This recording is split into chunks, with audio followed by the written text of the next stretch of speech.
Once upon a time, on a rugged island of green mountains and crashing blue waves called Madeira, there lived a woman with tired hands and a heavy heart.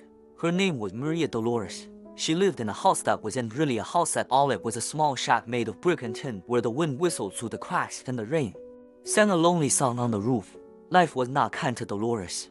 She spent her days scrubbing floors and cooking for others, returning home to a husband who was lost in the bottom of a bottle and 3 children who were always hungry. One day, in the winter of 1984, Dolores discovered a secret. A fourth life was growing inside her, but instead of joy, she felt a cold wave of terror. She looked at her empty cupboards, she looked at her leaking roof, and she wept. How can I feed another soul, she asked the silence, when I can barely feed the ones I have? Desperate, she walked to a local doctor. She begged him for a way to stop the pregnancy. She pleaded with him, explaining that her poverty was a cage and this child would only suffer. But the doctor looked into her eyes and shook his head.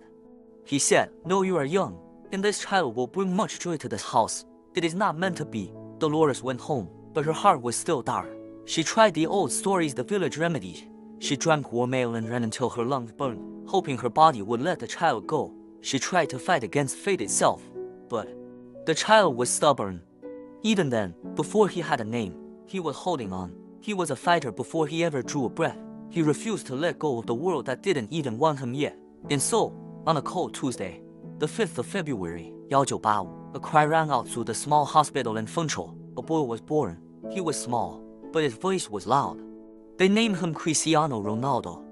The name Ronaldo was chosen because of his father's admiration for a man in a far-off land named Ronald Reagan, not for his politics, but because he was a movie star who had become a leader. It was a name for someone meant to be seen by the world.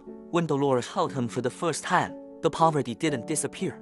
The shack was still small, the roof still leaked, and the father was still drinking. But as she looked at the boy's eyes, she felt a strange, quiet power. She didn't know then that this tiny infant would one day build her a palace. She didn't know that those small feet would one day be worth more than all the gold on the island. The neighbors looked at the shack and saw a family in trouble. But the universe looked at that shack and saw a miracle. The child who was almost wasn't, now was. He was the 4th child, the unwanted son, born into a world of no, but he was here to say yes. The struggle had begun, not on a football pitch, but in the very cradle of his mother's arms. The boy who survived the womb was now ready to face the world. And the world had no idea what was coming. This was only the beginning of a journey that would change the world of sports forever. If you want to see how the small boy from the mountains conquered the globe, don't miss what comes next. Make sure to like this video and subscribe to our channel. Hit the notification bell to follow along as we release all 50 chapters of this epic story. You won't want to miss chapter R, The Drunken Shadow.